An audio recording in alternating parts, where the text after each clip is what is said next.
O versículo 3 diz: então disse consigo mesmo: irei para lá e verei essa grande maravilha, porque a sarça não se queima. Deus usou um sinal para chamar a atenção daquele homem e o levá-lo à sua presença. Era um arbusto que pegava fogo e não se consumia. Aquilo provocou Moisés, o fez ir na direção de Deus. É exatamente isso que representa um sinal. Como o nome propõe, ele é um apontamento, uma direção que nos leva a algum lugar. Os sinais, na perspectiva bíblica, eles não têm um fim em si mesmo.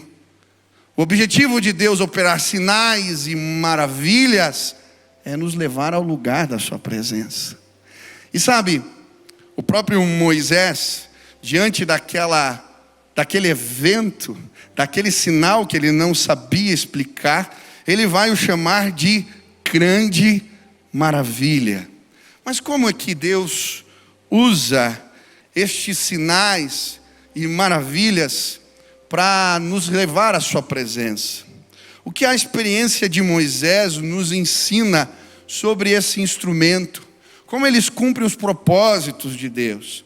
Em primeiro lugar, a experiência de Moisés através dos sinais e maravilhas me mostram que o propósito de Deus usar esse instrumento é despertar fé.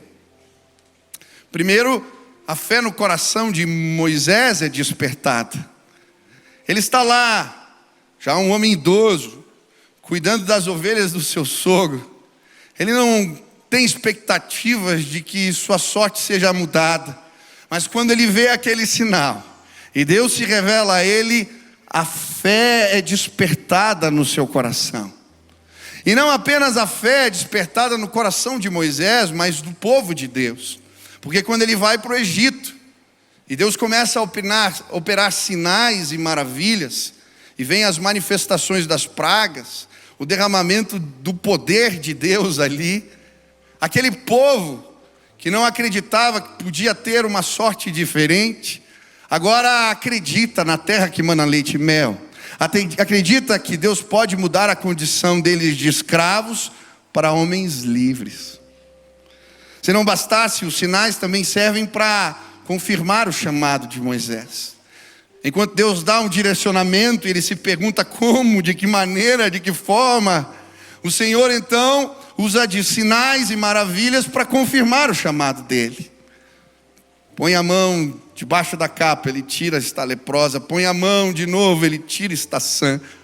Joga o cajado no chão, ele vira serpente. Pega pela cauda, vira cajado de novo. E os sinais de Deus confirmam o que ele deveria fazer. Mas se não bastasse, os sinais e as maravilhas também revelam a glória de Deus diante dos outros deuses. Quando ele chega no Egito e confronta o faraó, haviam dois magos, Janes e Jambres, que imitavam os feitos de Deus. Primeiro, quando ele joga o cajado, eles conseguem operar o mesmo sinal. Os dois jogam seus cajados no chão e viram serpentes. Depois, quando ele toca o Nilo e ele se transforma em sangue, aqueles homens conseguem reproduzir o mesmo feito, imitar a ação de Deus. Mas chega em determinado momento, quando Moisés toca com o cajado no pó da terra e aquele pó se transforma em piolhos que se espalham pelo Egito. Aqueles magos tentam fazer o mesmo e não conseguem. E então eles dizem para o faraó: isso aí é o dedo de Deus. Sabe, não existe nada, autoridade, senhorio, poder, governo maior do que o nosso Deus. Ele é todo poderoso. Os seus sinais manifestam a sua glória. Eu gosto da história quando os filisteus tomam a arca da aliança, que representava a presença de Deus no meio do seu povo, e o levam para o templo de Dagom, o deus dos filisteus. E é interessante porque quando eles colocam a arca do lado da divindade, da estátua de Dagom, no dia seguinte, quando eles abrem a porta do templo, está ela lá, prostrada, sem cabeça e sem as mãos. Não há Deus como o nosso Deus. Ele é todo poderoso, Ele é Deus de glória e majestade. Os sinais e as maravilhas apontam para a grandeza do nosso Deus.